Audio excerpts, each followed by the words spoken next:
Уважаеми колеги, уважаема госпожо кмет на община Дулово, уважаеми господин заместник кмет, господин директор на дирекция, господин началник на управление и образование, в залата присъстват 28 общински съветници. На основание член 23, алинея 4, точка 1 от Закона за местното самоуправление и местната администрация, днес ще проведем 20-то редовно заседание на Общински съвет Дулово, което ще протече при следния проект за дневен ред. Първа точка – докладни записки от инженерния Хрис Мустафа, кмет на община Дулово. Първа докладна – разпореждане с имот частна общинска собственост, находящ се в село Черковна, улица 7. Втора докладна – учредяване на безвъзмездно вещно право на ползване върху поземлен имот с номер 63286.4.53 по кадастралната карта и кадастралните регистри на село Руйни.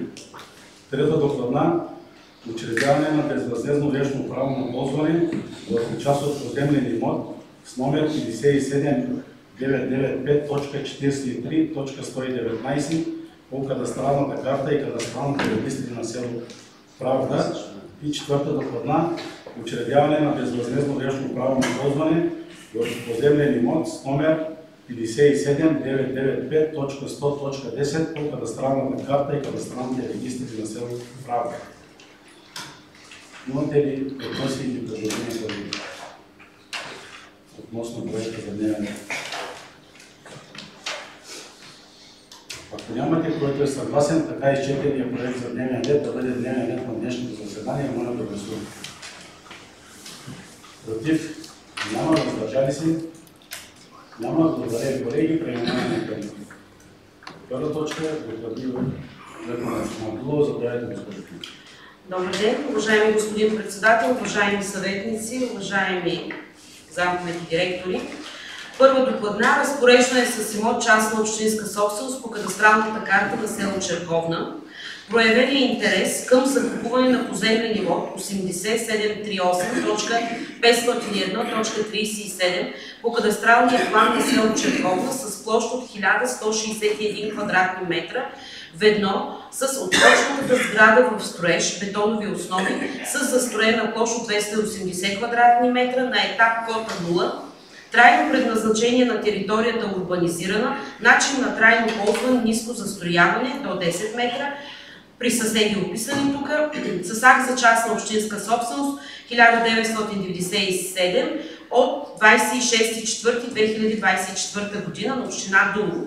Няма целеви или инвестиционни намерения, като посоченият има инвестиционни, поради което считам за целесъобразно Общински съвет Дулово да вземе решение за разпореждане с по-долу описания имот частна общинска собственост. Изготвена е пазарна оценка на имота от независим лицензиран оценител съгласно изискванията на член 41 алинея 2 от Закона за общинската собственост.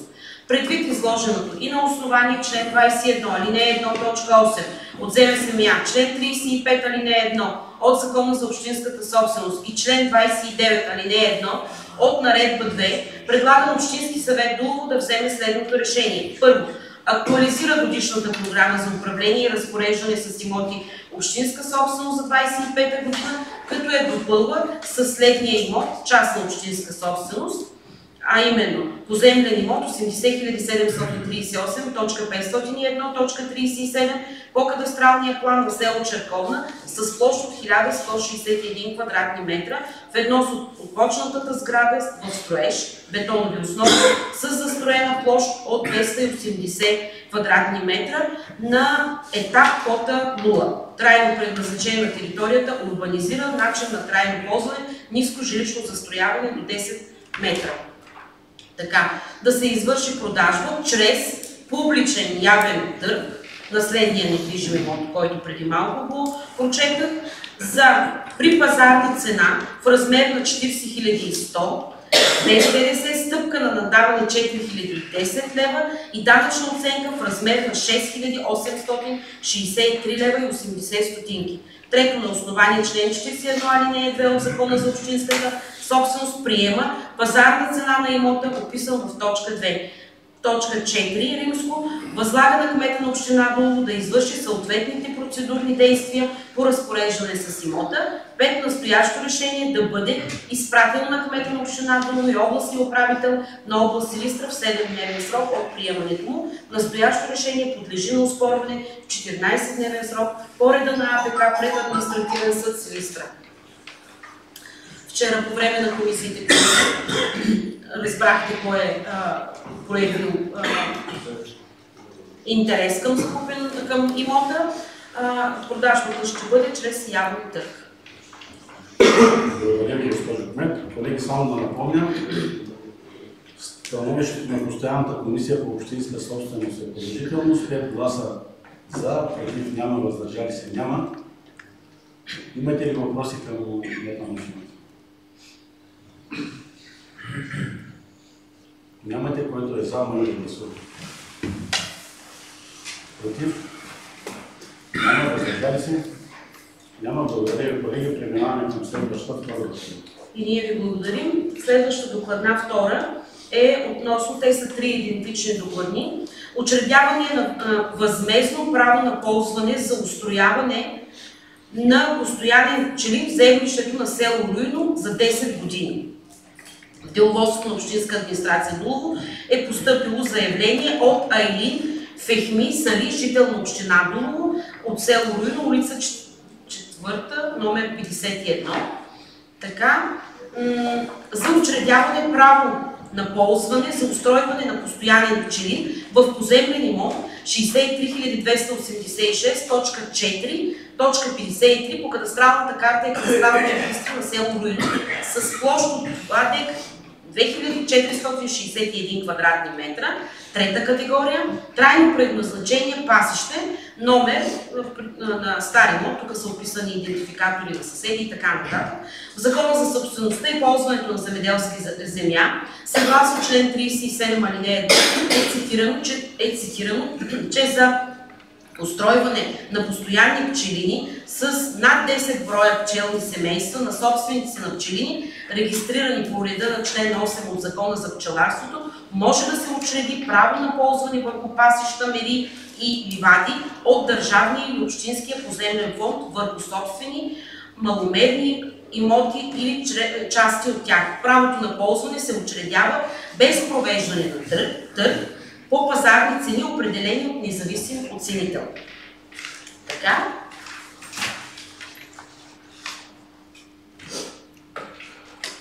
Заявителят е притежател към заявлението, е предложил, че има регистрирани 250 пчелни семейства.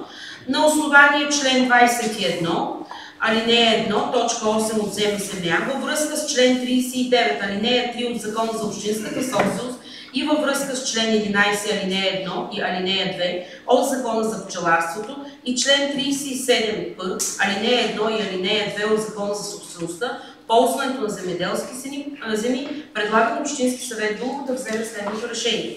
Първо, актуализира годишната програма за управление и разпореждане с имоти на общинска собственост за 25-та година, като я допълва със следния имот, който го описахме преди малко, да се учреди право на ползване без публичен явен търг или конкурс на следния недвижим имот поземлен имот 63286.4, 53 по кадастралната карта и кадастралните регистри на село Руино, целят с площ от 2461 квадратни метра. Казахме, че е пасище. Пазарна цена в размер на 319 лева 93 стотинки без ДДС. Възлага на кмета на община Дулово да извърши съответните процедурни действия по разпореждане с имота. Настоящото решение да бъде изпратено на кмета на община Дулово и областния управител на област Силистра в 7-дневен срок от приемането му. Настоящото решение подлежи на оспорване в 14-дневен срок по реда на АПК пред административен съд Силистра. Благодаря, госпожо кмет. Въпрос, колеги? Нямате, който е за, моля да гласува. Против? Няма. Въздържали се? Няма. Благодаря. Колеги, преминаваме на следващата прегледна. Третата докладна е идентична. Няма да ви чета основанията на база на закона, където се предоставя такъв вид учредяване безвъзмездно право. Заявяваме само, че в Общинска администрация Дулово е постъпило заявление от Емел Тургай Кьосева, жител на село Косева, жител на село Правда, улица Звидол, номер 32.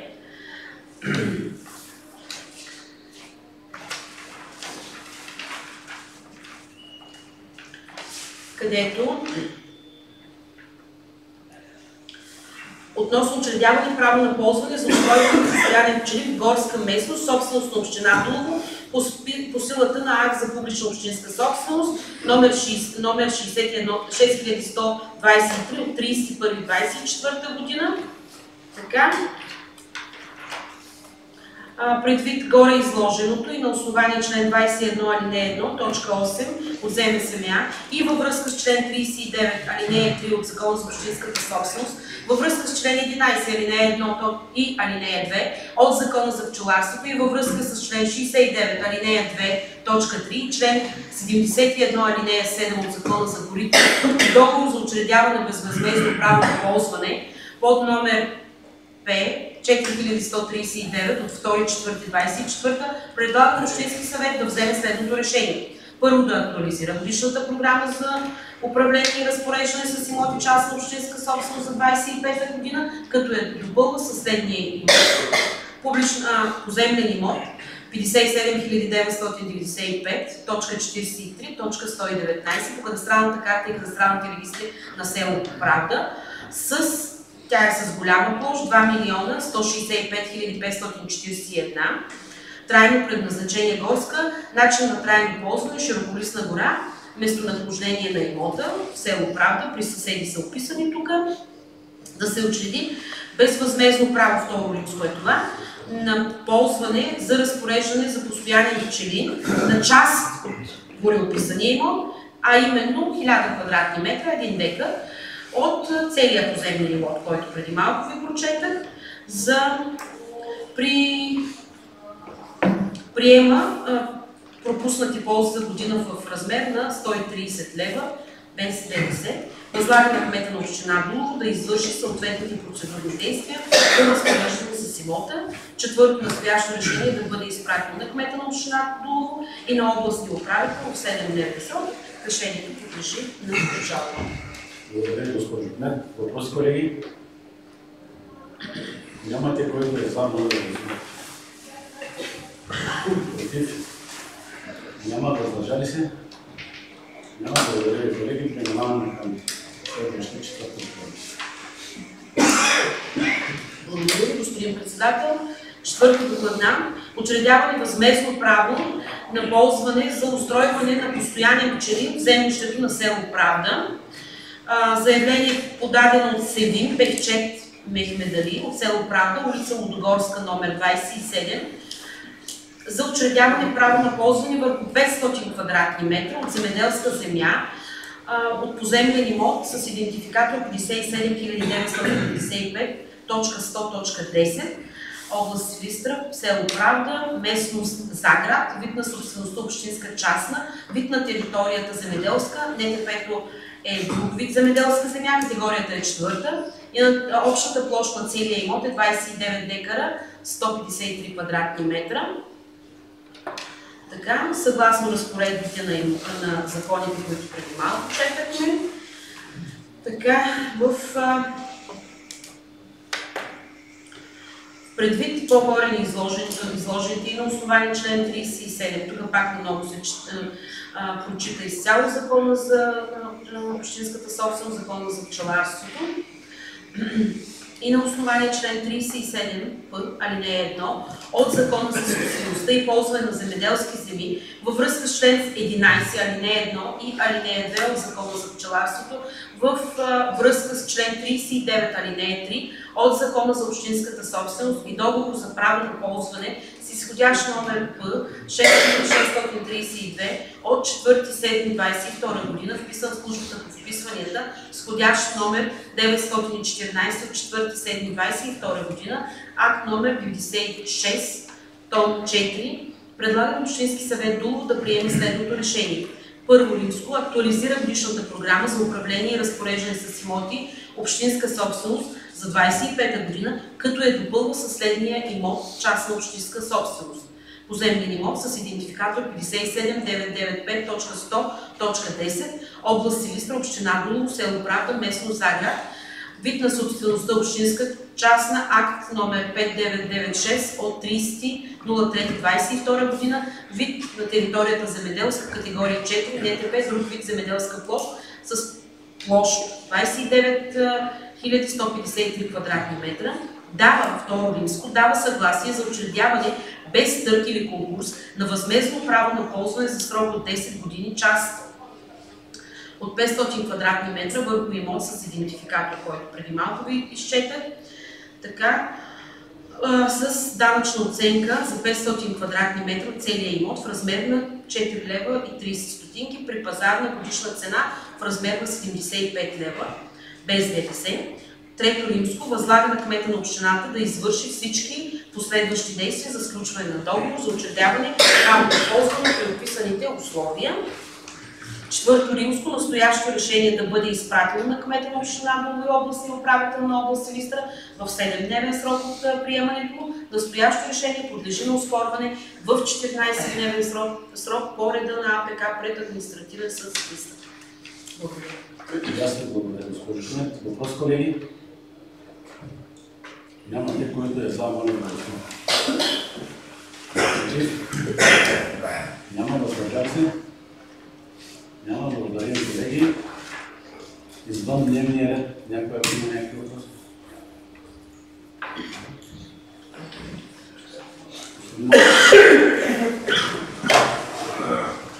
Уважаеми господин председател, уважаеми госпожо Кмет, от нашата група от едно известно време има едно запитване, то как да го поставя точно или предложение. Сега виждаме, че в целия град се осъществява една дейност, нали, кучества, сърните, мъжи, всичко е добре. Обаче тук е този строеж, дето е срещу общината, не се вземат никакви мерки с подобряване визията на центъра на града. Сега не е интересуван на кого е собственост, обаче мисля, че тротуара не е тяхна собственост, да строиш. Да се види, да се регулира терена, която е тяхна собственост, да си го заградят, да си го направят. Знаем, че много години той нещо стои така. Обаче тротуара е затворен. Той тротуар е на общината. Той тротуар е на за новото строителство. Ето тук говоря. Тротуара стои затворен с години наред. Той най-вероятно вече е разрушен. Обаче да се вземат мерки, да се оправят малко тук, точно като общината, тротуарната площа. И аз искам нещо да питам само. Само едно продължение. Как ще ви говоря етапно? Второто да направи пред общината, стъпалата вече не на време. Но време фасона малко да го прави. Все пак да му управлява общината. Сега за всичко друго не е работа, баш пред общината. Ще въпроси. Ще отговоря. Това ми е предложението. Да. Вчера след комисиите ви зададах въпрос за строежа съответния. И вие ми казахте, че има Акт 10 за спиране на строежа. Абсолютно. Само че Акт 10, доколкото знаете, той има две основни функции. Едната е свързана в обществена полза, по член 169, ако ми се лъжа от ЗУП. Там, след като е спрян строежа, трябва да бъде напълно безопасен. Не трябва да създава никаква пречка на движението на хората или на автомобили и така нататък. Тук го виждаме, че не е така. Можем ли да вземете някакви мерки? През годините, аз ви казах и вчера, че съм задавал въпроса устно, да не навлизаме, да обиждаме някой, както и да е. И се са си завъртали главата на страни. Разбрах. Сега, първоначално по отношение на строежа срещу общината, за това трябваше да попитам. Това, което познавам аз като строителна документация по ЗУТ, всеки един обект, когато почне да се изгражда, се почва с строително разрешение и с откриване на линия и ниво. В този протокол, истината е, че не знаех, че днес ще зададете такъв въпрос, иначе щях да подготвя да взема от техническа служба цялата документация и да я представя, но така или иначе по-късно може да ви се представи. При подписване на протокол 2 изрично има възможност дали се огражда тротуар или не. Ако в протокол 2 е направено такава отметка, че се огражда тротуар, тук не можем нищо да предприемем. Акт 10 е такъв акт, който спира строителния процес за неопределено време. За съжаление, ЗУТ-а това нещо го позволява. 169 наистина не знам за кой член говориш, но ако зависи в Акт 10 на какво основание е спрян обекта. Ако е спрян поради лоши метеорологични условия, това означава като минат метеорологични, трябва да се оправят. Има възможност да се спре поради липса на средства. Нали? Това е много относителен. Затова казвам, следващия път ще ви отговоря с цялата документация. Аз не напърка кой го е спрял и за какви са... Възложителът сам спира обекта. Аз не напърка. Аз не интересува, че тротуара го няма. Така. Вчера застанахме тук отвънка и гледахме как хората се мъчат да минат празното пространство между мрежата и бариерата. Така, що се отнася до тротуара? Вие знаете, мисля, че повечето от вас знаят, обсъждахме го, и имаме спечелен проект в Фонд Земеделие. В момента текат процедурите по въпроси, които задаваме към Министерството и улица Васил Левски от началото до ВИК-то, до Южния парк, тази година до края на септември месец трябва да бъде направено ново асфалтиране с тротуари. Това е одобрен, подписан проект от наша страна. Така че, тъй или иначе, даже и да го има в Акт 2, примерно, че могат да ограждат тротуари, затова казвам да видим Акт 2, даже и да има, до септември месец тротуара трябва да се направи по Фонд Земеделие. Искат, не искат, те ще трябва да си дръпнат оградата там, където има регулационната, където има строежа. Даже има и следващ етап, всички по улица Васил Левски ще получат писма, собственици, живущи там, които не са се свързали с канализацията, преди март месец да направят, да предприемат такива действия, защото след това 5 години, както беше улица Добруджа и Шуменско шосе, нямат право да копаят за канализационни отклонения.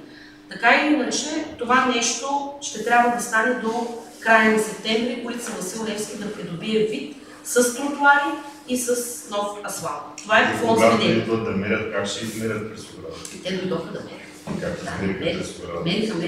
Илхан Осман, 2016 е почна проект, Илхан пак дойде този проект там, който е от Якоруда. Това ви казвам с една обяснителен режим, но нали, говорим за прозрачност, всичко е мерено, така иначе има и кадастрални карти, има си пътища, които са съществували преди това, нали. Тъй иначе, но аз ви обещавам, че следващия път ще ви предоставя протокол 2 и Акт 10. Ако вчера беше ми казал, че за днес ги искаш, още днес не ще. Така. Що се отнася? Продаваме имоти на хора, които да проверяват интерес, искат да направят, имат инвестиционни намерения. Само че се оказва, че ние ги продаваме на нормални цени. В един момент ти ги купуват и тяхните инвестиционни намерения спират. Чакат да се появи някой инвеститор и си продават имотите и правят печалба. Нямам нищо против никой. Вчера застанахме и гледахме хората как се мъчат до мен. Аз за това задавам въпроса и ви казах, задавал съм го и на предишното управление. Да, разбрах. Вие ми казахте, че сте задавали. Ще предприема действия евентуално. А що се отнася до стълбището, паралелно с това се проектира и основен ремонт на общината. За мен е нелогично. Проектът е на финален етап. Скоро ще публикуваме и в страницата, ще има и публично обсъждане по отношение на парка и на общината, за да има така и иначе гласност и евентуално да се кажат мнения. Стълбищата са предвидени за това нещо, с този проект са предвидени. Ако до края на годината не получим положително становище, защото този обект ни е одобрен в Държавен вестник, има го така или иначе основен ремонт на общината, но ако не видим зелена светлина до края на годината, стълбището ще го предприемем. Просто е грехота да се изхарчат на нови пари за облицовката. Плюс това трябва да бъде в ансамбъл с цялата сграда. Какво се получава с околовръстното от ТКС-то до път? Да, вчера проектантите бяха при нас. Ще се проектира, в момента се проектира. Даже мисля, че до края на февруари месец проектът ще бъде готов. Той е силно казано околовръстен. Това е улица Рила, нали така беше? Улица Рила. Предвидено е 6... Чакайте сега, аз вчера ще бях с проектантите. Така, една минутка само. Улица Рила е 592 метра. Ще има тротуари от единия край на тази улица, така е предвидено. И ширината е 6 метра. Ширината е 6 метра. Като допълнително след тези 6 метра има още един резервен път, който е селскостопански. Но това, което е избутал, ние трябваше да избутаме, за да видим реално репера на улицата. Защото не знам преди дали сте минавали, там изобщо не можеше да се минава. Имаше много земни маси, те са го направили на сметището. Как че 6 метра, аз не знам колко е път. 6, да, 6 без тротуарите. Тротуара ще е само от едната страна. Тротуара ще бъде от към музята, ще бъде само. Защото край пътното е много тесничко там. Той затова тротуара ще бъде само от едната страна, за да може да го разширите. Да. То реално, господин Малчев, не се води околовръстен път. Околовръстният път е предмет на национална политика, нали, МРР беше го направят, ако някой ден изобщо. Добре, ние те са сега, аз не казвам, че... Да, реално е път 6 метров път, който до него има полски път. Като се направи асфалтирането, от едната страна няма да има тротуар, за да може да използваме разширението на полския път. Земните маси ще се изземат от там задължително. Те са в момента само за репера. За Дулово тази улица е предвидена извън Кърпежите. Кърпежите още март месец. Там процедурата е приключила по Розова долина и по Шуменско шосе, само че фирмата изпълнител все още не са си пуснали базата, асфалтовата база. При добро време, може и в началото на февруари да почнат. Кърпежите, които са проблем за града ни. За Дулово са улица Рила и улица Плиска, която е... Плиска ли беше? Ангел Кънчев, да. Извинявайте, Плиска е да. Ангел Кънчев, тротуари асфалт, това е улицата, която е детската градина. Първа градина за блоковете, където е Гошо Ченче, мисля, че къща се направи. Това е останало така като по-сериозна улица, където не е асфалтирано, но пак отварям една скоба. Вие знаете, преди време гласувахме едни средства за канализационно отклонение за детска градина, първа детска градина до доктор Абдулкой, която е.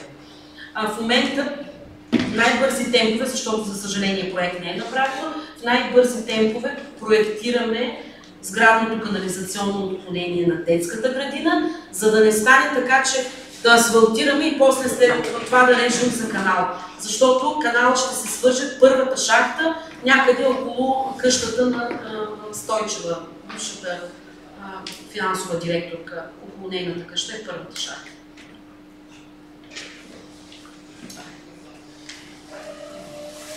Други въпроси имате ли? информация. Благодарим за участието и присъствието, за изчерпване на дневните заседания.